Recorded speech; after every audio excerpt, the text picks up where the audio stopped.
오늘 말씀의 제목은 내면의 갈등 속에서 이중성을 극복하다라는 제목으로 하나님 말씀 증거하겠습니다. 사람의 눈동자나 혹은 손의 위치, 발걸음을 보면 그 사람의 심리 상태를 어느 정도 좀 읽을 수가 있습니다. 마음이 좀 불안하면 눈동자가 좌우로 움직이게 되고요.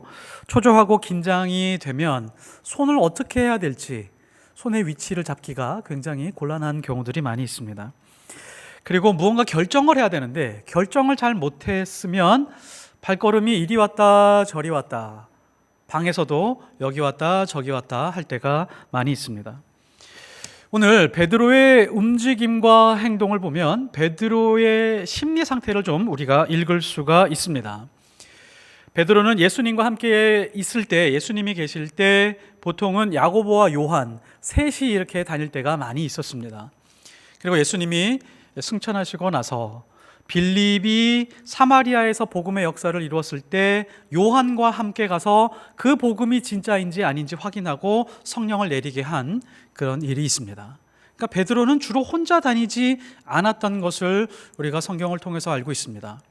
그런데 오늘 말씀에서 보면 베드로는 혼자 다닙니다. 32절에 보면 그때의 베드로가 사방으로 두루 다니다가, 이 홀로 다니고 있던 것, 그리고 사방으로 다니고 있었던 이 장면은 이 베드로의 심리 상태를 우리에게 알려주고 있습니다. 베드로가 이렇게 혼자 다니기 이전에 있었던 사건들을 잘 보면 놀라운 일들이 있었죠. 예수님이 승천한 이후에 세상 사람들이 모두가 놀랄 만한 성령의 임재하는 역사, 그 불의 역사, 방언의 역사가 있었습니다. 그리고 안전뱅이를 일으켜 세우는 그런 기적이 있었고, 한번 설교를 하면 3,000명이 회개하는 놀라운 역사들이 막 눈앞에서 벌어지고 있었습니다. 그런데 하나님의 역사가 예루살렘 안에서 유대인 그 정통 혈통을 가지고 있는 사람들 안에서 하나님의 역사가 일어나는 것은 당연한 거였지만, 이방 땅에서 이런 복음의 역사가 일어나는 것에 대해서는 아직도 이 사람들은 의문을 가지고 있는 상태였습니다. 그러니까 이런 장면들이 일어나게 되면서, 그러니까 더러운 혈통을 가지고 있는 사마리아인들에게 복음이 전해지고 이 사람들이 기뻐하는 것을 보고 유대인들, 히브리파 유대인들이 봤을 때는 이것이 받아들이기 힘든 그런 사건들이었습니다. 베드로의 심경에 큰 갈등이 있었던 것이죠. 그래서 지금 베드로의 눈으로, 베드로의 마음으로 지금 오늘 말씀에 나와 있는 그 장면들을 한번 따라가 보려고 합니다. 그리고 베드로가 어느 지점에서 수렴이 되고 있는지, 어느 지점에 머물게 되는지를 한번 눈여겨보셨으면 좋겠습니다. 베드로가 혼자 사방으로 다녔던 이유가 있습니다. 마음이 불편했기 때문입니다. 왜 마음이 불편했을까요? 지금 최근에 일어났었던 몇 년의 사건들을 잘 종합해서 보면 사도행전 6장에서부터 이상한 일들이 일어나기 시작을 합니다. 히브리파 예수 믿는 사람들과 헬라파 예수 믿는 사람들이 갈라지기 시작을 하는데, 히브리파 예수 믿는 사람들은 예루살렘만 고집하려고 했습니다. 예루살렘을 떠나고 싶은 마음이 없었습니다. 그런데 박해가 일어나자 헬라파 유대인들은 예루살렘을 벗어나서 다른 지역으로 흩어지기 시작을 합니다. 대표적인 인물이 빌립 집사였죠. 이 빌립 집사가 복음을 증거하고 실제적으로 놀라운 역사들이 눈앞에서 펼쳐지기 시작을 합니다. 그 이전에 헬라파 집사였던 스데반이 순교를 당하는 그런 일들도 있었습니다. 빌립이 다니면서 복음을 증거할 때 에디오피아 내시에게 세례까지 베푸는 일들이 있었습니다. 빌립이 다니고 있었던 그 지역을 잘 살펴보면 예수님이 말씀하셨던 지역입니다. 온 유대와 사마리아라고 하는 그 지역들입니다. 오늘 베드로가 가고 있는 그 지역들도 마찬가지로 빌립이 지나간 지역이었는데, 루다와 욥바라고 하는 그 지역은 온 유대에 해당하는 그런 지역들이었습니다. 그리고 또 베드로가 불편했었던 것이 있는데, 사울이라고 하는 그 악한 자, 이 땅에서 제거되었으면 좋겠다라고 하는 그 악한 자가 예수님을 믿고 복음을 증거하겠다고 여기저기 막 다니고 있었던 그 장면도 베드로에게 굉장히 불편했습니다. 눈앞에 펼쳐지는 장면들, 헬라파 그리스도인들, 빌립 집사의 활동들, 그리고 사울이라고 하는 사람의 변화, 이런 것들이 베드로의 마음을 몹시 불편하게 했습니다. 그러니까 자기가 있는 그 위치, 예루살렘 안에서 살아가고 있었던 그 삶, 그 생활들, 그리고 자기 신앙의 형태, 그리고 주변에서 일어나고 있는 그 사건들을 살펴보면서 간격이 발생하게 된 거죠. 예수님이 말씀하신 그대로 말씀의 흐름이 흘러가고 있었습니다. 지금 온 유대, 사마리아, 그리고 예수 믿는 사람들이 복음을 증거하기 위해서 어디서든지 흩어지면서 말씀을 증거하고 있었는데, 예루살렘에 머물러 있던 그 사람들, 복음을 가지고 있고 예수님을 만났고 성령의 충만한 은혜를 경험했고 방언을 했고 죽은 자를 살려냈고 교회를 이루면서 네 것 내 것 할 것 없이 다 나누고 가장 아름다운 교회를 세우고 있었음에도 불구하고 예수님이 말씀하신 그 말씀의 흐름과는 일치하지 않고 있었던 것입니다. 그 간격 속에서 베드로가 머무르고 있었는데, 이 간격, 말씀의 흐름과 자기의 삶이 일치하지 않고 있다라고 하는 이 사실이 분명히 베드로를 불편하게 만들었을 것입니다.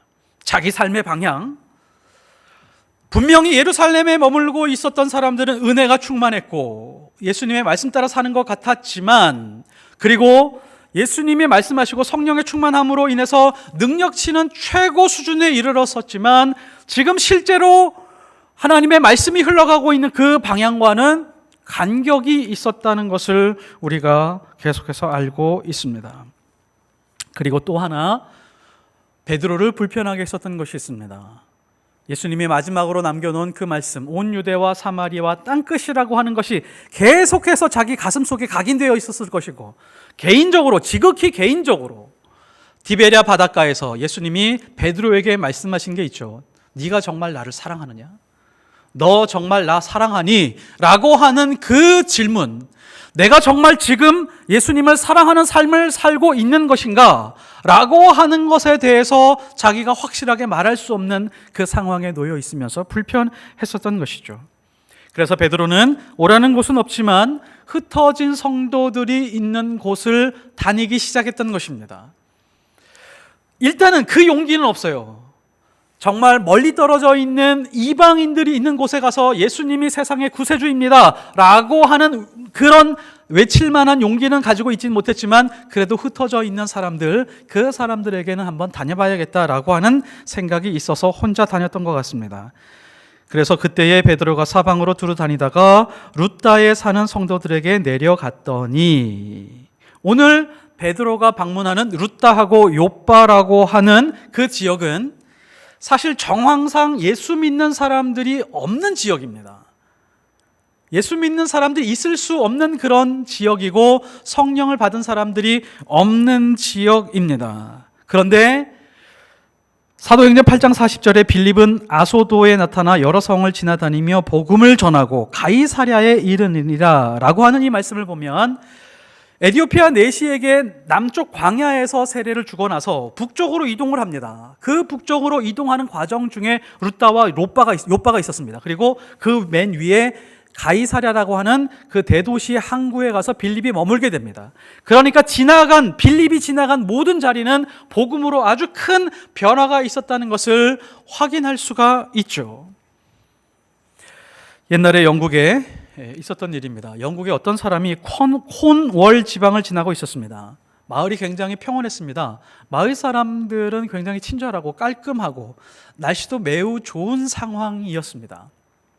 그래서 참 마을이 평안하다라고 하는 생각을 가지고 마을을 둘러보다가 날씨도 좋고 이런데 맥주나 한잔 해야겠다라고 하면서 펍을 찾아다녔습니다. 술집을 찾아다니기 시작을 했습니다. 근데 그 마을 구석구석을 다 찾아다녀봐도 맥주를 파는 곳이 단 한 곳도 없었습니다. 한두 시간을 헤맸을까요? 야, 이렇게 맥주 한 잔 마시기 힘든 마을이 있나? 라고 해서 주변에 있는 사람에게 물어봤습니다. 이보세요, 아저씨, 왜 이 마을에는 맥주집이 없습니까? 술을 파는 곳이 단 한 집도 없습니까? 라고 이렇게 물어보니까 이 사람이 이렇게 대답을 했습니다. 100년 전에 요한 웨슬리라고 하는 사람이 이 마을을 지나갔습니다. 라고 하면서 이 사람이 그 사람과 헤어졌습니다. 이 말씀이 무엇이냐면, 감리교를 창시했었던 이 요한 웨슬리라고 하는 사람이 영국 전역을 다니면서 집회를 하고 성령에 충만하고 또 예수님을 인격적으로 만나는 그 놀라운 사건들이 있었는데 코널 지방에 특별하게 영향을 미쳤었던 것입니다. 그것도 그 마을에 있는 모든 사람들이 예수님을 만나고 예수님을 따라 살겠습니다 라고 결단하면서 그렇게 대대로 살았는데 그게 100년 동안 이어졌다라고 하는 것을 그렇게 이야기를 통해서 남겨져 있습니다. 빌립이 지나간 자리가 분명히 그랬을 것입니다. 빌립이 지나간 자리에 그 마을들마다 복음으로 변화되는 놀라운 역사들이 있었던 것입니다. 이것도 불편한 장면이죠. 왜냐하면 예수님의 수제자가 복음을 증거하고 마을이 변화된 자리를 빌립 집사나 혹은 그 이외에 다른 성도들이 따라 지나가면서 그 은혜의 자리를 경험했어야 되는데 지금 거꾸로 된 겁니다. 빌립이 지나간 자리를 수제자 베드로가 지금 지나가면서 야, 여기도 예수 믿는 사람들이 있었던 거야? 흩어져서 와서 예수 믿는 사람들이 정착한 것이 아니라 그 마을 그 지역에서 순수하게 오랫동안 살아왔었던 그 사람들이 예수 믿고 변화된 장면들을 지금 확인하고 있었던 것이죠. 빌립이 사마리아에서 복음을 전하고 많은 사람들이 예수님을 믿었습니다. 온 유대 지역과 사마리아 지역에 지금 복음의 역사들이 막 일어나고 있었는데 지금 예루살렘을 보니까 베드로가 예루살렘을 한번 바라보니까 예루살렘은 움직이려고 하지 않습니다. 히브리파 그리스도인들은 예수님을 믿고 예수님이 말씀하셨던 모든 신앙의 체험을 다 경험을 하고 있었지만 전부 다 예루살렘을 넘어가려고 하지 않았습니다. 그런데 어찌어찌 흩어져서 복음을 증거했었던 그 사람들로 인해서 예수님을 믿고 살아가는 이 사람들을 보면서 베드로가 무언가 뭐라도 해야겠구나라고 하는 생각을 하고 있습니다. 너무 이상하죠? 너무 이상합니다. 왜 예수님의 말씀을 귓등으로도 듣지 않는 것일까요? 예수님이 분명 예수님의 제자들을 통해서 예수 믿는 사람들을 통해서 온 유대와 사마리아와 땅끝까지 전해져서 복음이 전해져서 예수님이 증거되어야 된다라고 분명히 말씀해 주셨는데 땅끝으로 가서 모든 민족으로 제자를 삼아 세례를 주고 말씀을 따라 살게 하라라고 하는 마지막 명령을 주었는데 하나님이 주시는 성령께서 주시는 예수님께서 우리에게 주시는 은사와 능력은 전부 다 받아서 누리려고 하고 예루살렘 안에서 그 안에서 평안하고 행복하게 사는 것에만 몰두해 있을 뿐이지 예수님이 말씀하신 것에 대해서는 귓등으로 듣지 않습니다. 너무너무 이상하지 않습니까? 이게 사실은 우리의 모습입니다. 하나님은 어디에 마음을 더 두고 있을까요? 하나님은 어디에 마음을 더 두고 있을까요? 교회에 마음을 두고 있을까요? 세상에 더 마음을 두고 있을까요? 교회에 더 많은 관심을 가지고 있을까요? 세상에 더 많은 관심을 가지고 있을까요?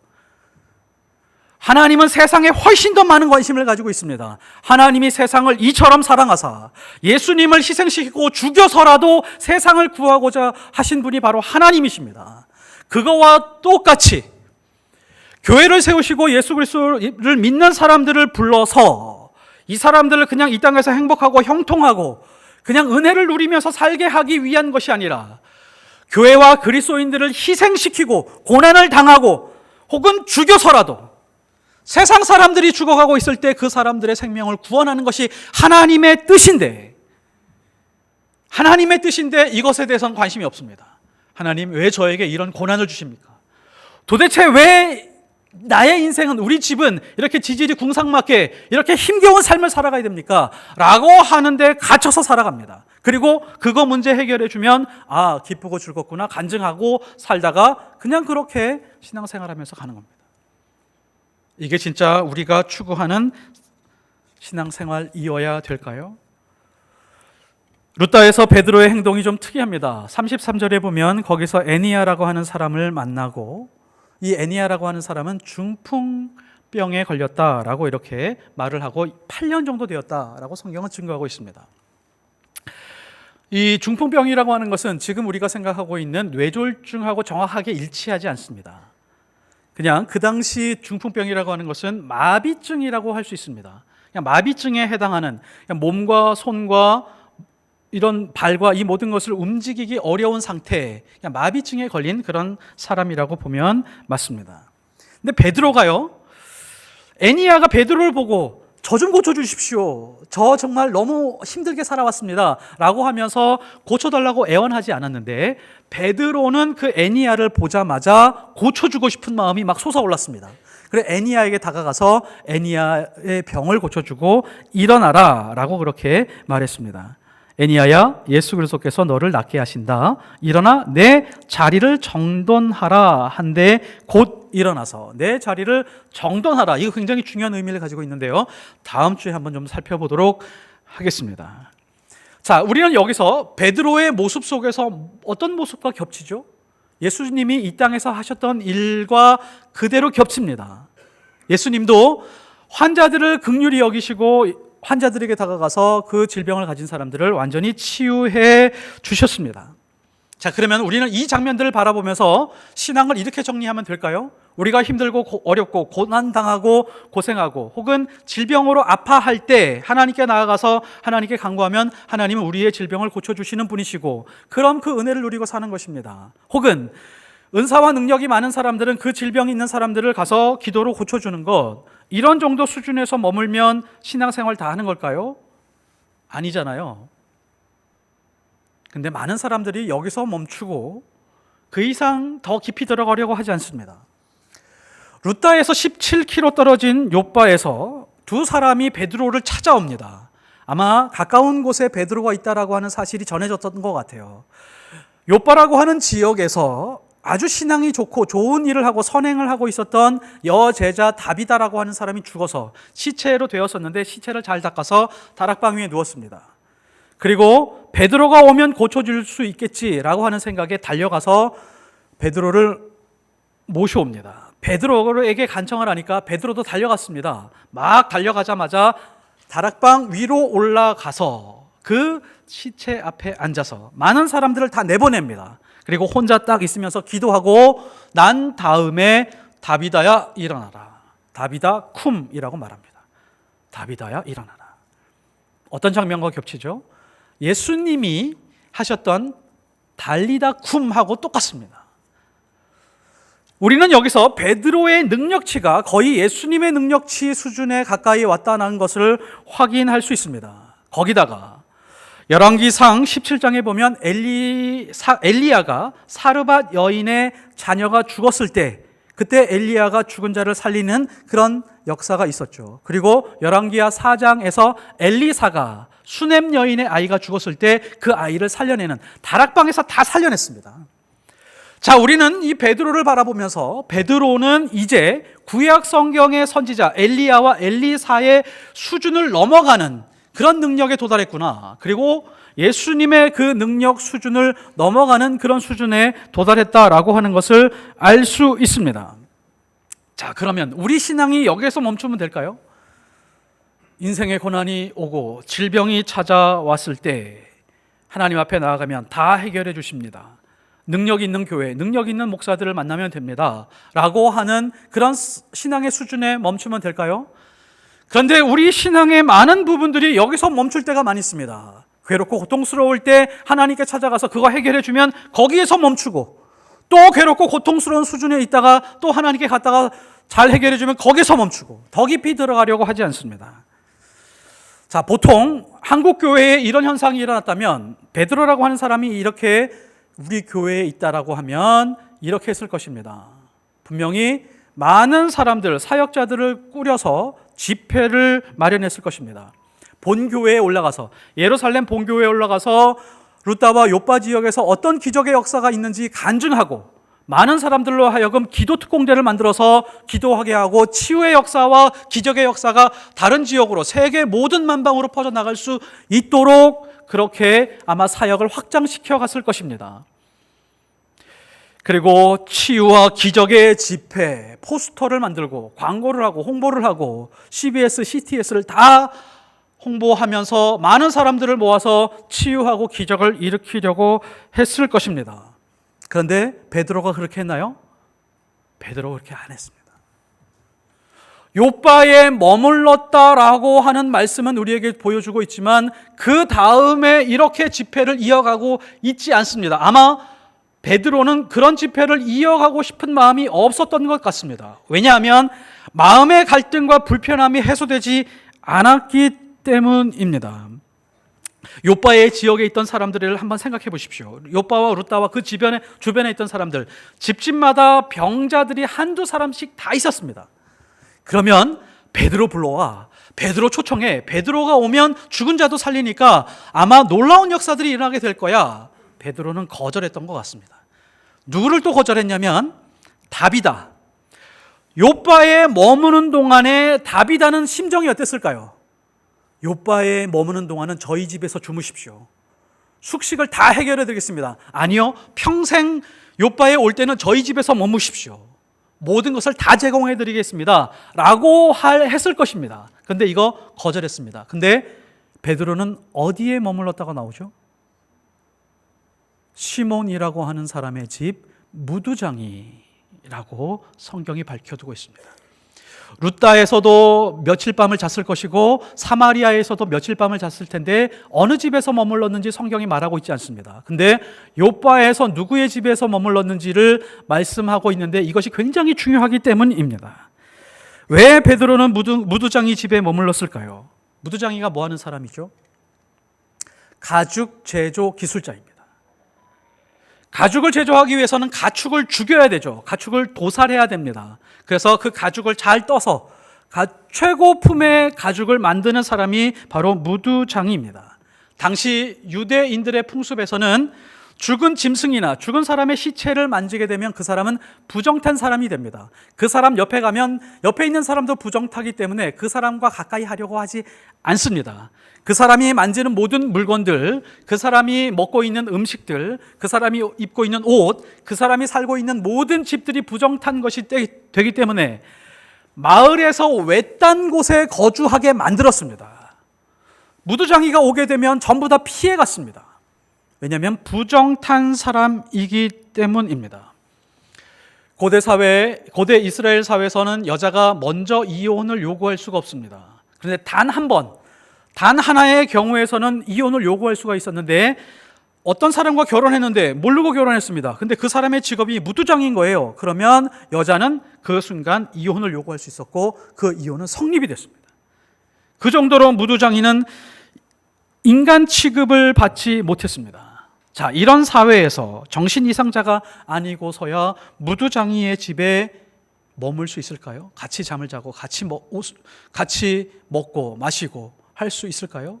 근데 베드로는 그렇게 했습니다. 여러 날 머물렀다라고 하는데 앞서도 말씀드렸지만 여기서 여러 날이라고 하는 것은 몇 주나 혹은 몇 달을 의미합니다. 베드로의 기적이 더 이상 나타나지 않고 있는 이유는 요빠 사람들이 무두장이와 함께 머물고 있다는 사실을 알고 있었기 때문에 베드로를 초청하지 않았을 것입니다. 근데 여기서 잘 보십시오. 무두장이가 이렇게 부정한 사람이면 그 사람이 만지는 모든 물건들이 부정하고 그 사람이 만든 물건조차도 부정한 것이잖아요. 근데 이 사람이 만든 가죽 제품들이 있습니다. 가죽 제품들은 사람들이 귀하게 여겼습니다. 특히 제사장들은 이 가죽 제품들은 거룩하다고 여기고 자기가 지니고 있던 가죽 제품은 거룩한 것이었습니다. 성전에서 사용하거나 성물로 사용하고 있는 모든 가죽 제품들은 거룩하다라고 말을 하면서 지금 이 무두장이라고 하는 존재는 인간 이하의 취급을 했습니다. 이게 말이 되는 상황일까요? 이게 말이 됩니까? 지금 유대인들은 그렇다 치고 예수를 믿고 있는 사람들, 예수님께 은혜를 받은 사람들, 그 사람들, 히브리파 그리스도인들조차도 그렇게 살아가고 있었습니다. 베드로의 모습 속에서 예수님의 삶과 죽음을 지켜본 사람들, 그러니까 베드로 자신의 모습이 신앙생활을 잘하고 있는 줄 알았지만 예수님과 함께 동행하고 예수님의 일을 하고 있는 것 같다라고 생각을 하고 있었지만 자기의 삶을 보니까 여전히 자기도 또한 무두장이를 배척하고 인간 이하의 취급을 하고 있었던 자기의 삶이 이중적이었다라고 하는 것을 알고 있었던 것입니다. 그래서 의도적으로 무두장이의 집으로 갔었던 것이죠. 여기서 한번 잡아보십시오. 예루살렘 교회에 있었던 많은 사람들, 가장 이상적인 교회였죠. 성령에 충만했던 사람들입니다. 자기 것 남의 것 할 것 없이 다 나눠줄 수 있는 그런 사랑이 많은 사람들이었습니다. 그리고 예수님의 말씀이면 목숨처럼 바칠 것 같이 보였었던 그런 사람들입니다. 그런데 예루살렘도 벗어나지 않고 무두장이에게는 가려고 하지 않았던 그런 사람들, 그 사람들이 예루살렘의 그리스도인들이었습니다. 우리 모습도 똑같습니다. 신앙생활을 30년, 40년, 50년 평생 동안 해왔지만 예수님이 말씀하셨던 그 이웃이나 혹은 세상에서 버려진 사람들에 대해서 그 사람들과 가까이 가려고 하지 않고 그 사람들을 더럽거나 혹은 그 사람들과 함께 지내려고 하지는 않는지 우리의 삶 모습도 똑같습니다. 우리 교회의 모습들이 다 똑같습니다. 한국에 있는 교회, 세상에 있는 교회의 모습들이 다 비슷합니다. 베드로가 무두장이 집에 머무는 이유는 사회 운동이 아니었습니다. 그러니까 계급의식을 타파하기 위해서 인간은 동등합니다, 동일한 인격을 가지고 있습니다 라고 하는 사회 운동을 하기 위해서 그렇게 대표적으로 머문 것이 아니라 베드로 안에 이미 내재되어 있는 자기 안의 모순과 이중성에 대해서 직면하고 있었던 것이고 그것이 서서히 무너지고 있었던 것입니다. 인간이 가지고 있는 이중성이라고 하는 게 이렇게 무섭습니다.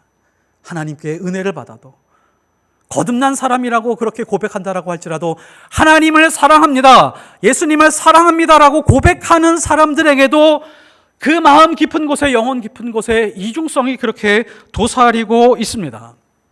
목사가 있습니다. 목사가 이중성을 가지고 살아간다면 그 자식은 망가지게 되어 있습니다. 목사가 집에서 이중성을 가지고 집에서는 개판으로 살아가고 교회 와서는 거룩한 척, 좋은 말만 하고 정말 거룩한 모습으로 살아가다가 가정에서 그렇게 살아가게 되면 그 자식들은 망가지게 되어 있습니다. 목사만 그런가요? 예수님을 믿고 하나님을 사랑한다고 고백하고 거룩하게 살아가는 사람들처럼 살아가는 사람들이 가정에 가서 아내와 남편에게 혹은 자식들에게 보여주는 그 모습이 이중적이라고 하면 그 가정이 행복할 수 있을까요? 그렇지 않습니다. 나의 모습이 이중적인지 아닌지, 모순적인 신앙생활을 가지고 있는지 아닌지 가장 잘 판단할 수 있는 존재는 자식들입니다. 가족들입니다. 그리고 하나님입니다. 우리의 이중성과 이런 모순은 어디에서 벗겨지게 될까요? 세상이 버린 사람들과 함께 할 때입니다. 세상에서 명백히 버려져 있다라고 하는 그 사람들, 완전히 소외된 이웃들과 함께 할 때 서서히 한꺼풀 한꺼풀 벗겨지기 시작을 합니다. 그 사람들을 바라보면서 나의 말과 태도를 다시 한번 보게 하고, 그리고 예수님이 하신 말씀이 되살아나기 시작을 하고, 그 사람들에게 예수 그리스도의 사랑을 전해주면서 하나하나 이중성이 벗겨지게 되어 있습니다. 그렇지 않다면 하나님을 아는 자들의 이중성은 악을 생산하는 공장이 될 뿐입니다. 그리스도인들이 어떤 사람들이죠? 능력과 은사를 추구하는 사람들일까요? 은혜와 축복 속에서만 사는 사람들일까요? 그렇지 않습니다. 나의 내면 속에 끊임없이 도사리고 있는 이중성과 모순들, 그 모순들을 직면하고 싸워가는 사람들입니다. 세상에서 가장 선한 싸움이 뭘까요? 세상에서 가장 선한 싸움, 내 안에 모순과 이중성과 싸워가는 것이 가장 선한 싸움입니다. 앞서도 말씀드렸지만 베드로의 내면 속에서 지울 수 없는 기억이 있습니다. 예수님을 모른다고 3번이나 부인했었던 것, 그리고 예수님을 사랑합니다 라고 말을 고백했으면서 거기다가 뭘 덧붙였냐면 예수님이 아십니다. 제 마음 아시잖아요. 제 마음 속에 예수님을 사랑한다고 고백하는 이 사랑하는 마음 아시잖아요. 라고 그렇게 확인시켜 드렸음에도 불구하고 아직도 자기는 예수님이 말씀하시는 것에 100% 따라가지 않고 있다는 것, 그것이 불편한 것이었습니다. 자기 마음속에 이중성과 모순을 제거하지 못하고 있었던 것입니다. 빌립처럼, 사도 바울처럼 예루살렘이라고 하는 경계를 넘어서 예수님의 말씀에 순종하지 못하고 있었습니다. 마태복음 25장 40절, 내가 진실로 너희에게 이르노니 너희가 여기 내 형제 중에 지극히 작은 자 하나에게 한 것이 곧 내게 한 것이라. 이 말씀을 하셨을 때 그 현장에 베드로가 있었습니다. 네가 정말 나를 사랑하느냐? 네가 정말 나를 사랑해? 그러면 지극히 작은 자를 찾아가라. 그런데 베드로는 예루살렘을 벗어나지 못한 채 지극히 작은 자와 멀리 떨어져 있었던 것입니다. 근데 무두장이를 보고 나서 서서히 그 집으로 찾아가게 됐던 것이죠. 줄인 자에게 먹을 것을 주고 목마른 자에게 마실 것을 주고 나그네 된 자를 영접하며 헐벗은 자에게 옷을 입히고 병든 자와 옥에 갇힌 자를 돌아보는 것, 이것이 예수 그리스도를 사랑하는 것이고 예수님이 우리에게 주신 말씀을 따라 하루하루 살아가는 자의 삶입니다. 이런 삶이 있어야 우리의 이중성이 사라지게 됩니다. 이제 베드로는 예루살렘과 땅끝 사이에서 예루살렘을 벗어나지 못하다가 무두장이와 함께 하면서 이제 땅끝까지 서서히 가게 되는 사람으로 변모하게 됩니다. 그리스도인은 능력치를 최고로 올리는 자가 아닙니다. 은혜를 항상 풍성하고 충만한 상태로 유지하면서 살아가는 사람 아닙니다. 그래도 여전히 마음 깊은 곳에 모순과 이중성이 있다면 그 사람은 진실한 그리스도인 아닙니다. 예전에 이런 숫자가 유행한 적이 있습니다. 9988234 기억하시죠? 어른들이 그런 말씀 많이 하셨습니다. 99세까지 팔팔하게 살다가 2, 3일 앓고 4일째 죽는 거, 이게 좋은 인생이지. 압니다. 자녀들을 잘 배려하신 말씀이라는 거 잘 압니다. 자녀들에게 고생시켜주지 않고 자녀들 막 10년, 20년 중병 뒷바라지 하면서 그렇게 힘겹게 살게 하지 않고 싶어서 하시는 말씀들이라는 것을 잘 알고 있습니다. 우리도 나이가 들어가면 그런 생각 가질 거라고 생각이 됩니다. 그러나 그렇게 인생이 끝나면 정말 행복한 인생일까요? 정말 인생 잘 살았다라고 할 수 있는 그런 삶일까요? 그렇지 않습니다. 비록 오랜 투병 생활을 한다라고 할지라도 오랜 고생으로 다른 사람이 보기에 큰 은혜 누리지 못하는 것 같다라고 할지라도 하나님이 우리에게 주신 그 말씀, 예수님이 우리에게 남겨주신 그 말씀 그대로 살아가는 사람이라고 한다면 그 사람은 그리스도인으로서 성공한 사람입니다. 그 말씀 때문에 행복하고 그 말씀대로 살기 때문에 부끄럽지 않고, 그래서 가난하고 부끄러운 모습을 감추고 번듯한 모습으로 치장하면서 살려고 했었던 나의 삶이었는데 부끄러운 모습이 부끄럽지 않고 은혜로 생각하게 됩니다. 내 마음속에 도사리고 있었던 자존심이 발동하게 되면 내 신앙은 항상 외소증에 걸렸었고, 내 마음속에 열등감이 솟아오르면 누군가를 제거했어야지만이 속이 시원했었는데 이제는 있는 모습 그대로, 나의 약한 모습 그대로 드러나는 것 자체가 은혜라는 생각 속에서 살아갑니다. 그러면 어떤 상황이 와도 에이렌의 평안이 있습니다.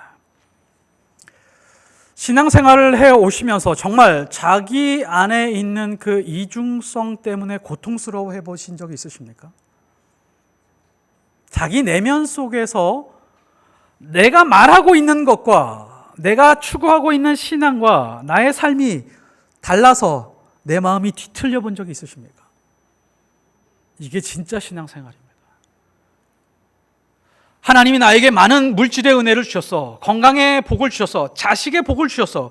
이 모든 것들은 이런 고통의 크기보다도 훨씬 더 작은 것들입니다. 그런 고통으로 인해서 예수님의 말씀이 내 몸에 체화가 되고 한 걸음 한 걸음 하나님의 말씀 따라 살아가면서 진실하게 신실하게 살아가는 것, 이것이 진짜 그리스도인의 삶이고 이게 진짜 은혜입니다. 이 모습이 진짜 작품의 모습입니다. 이런 은혜 안에 사시기를 예수 그리스도 이름으로 축복합니다. 기도하겠습니다.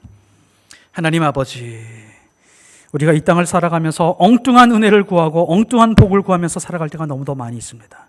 우리의 삶의 모습은 하나님의 말씀 따라 살지 않으면서도 말씀 따라 사는 것처럼 살아가고, 이중성과 모순 속에 있으면서도 잘 살고 은혜를 누리고 사는 것처럼 살아갈 때가 있습니다. 예루살렘에 갇혀 있는 사람처럼 살지 않게 하여 주시고, 핍박과 어려움과 고통은 있지만 말씀의 흐름 따라서 그 위에 복음 위에 살아가며 힘들고 어렵고 괴로움과 고통 속에 세상에 버려진 사람들과 함께 있는 그런 믿음의 사람들, 포이에마 되게 하여 주옵소서. 감사드리며 예수 그리스도 이름으로 기도드렸사옵나이다. 아멘.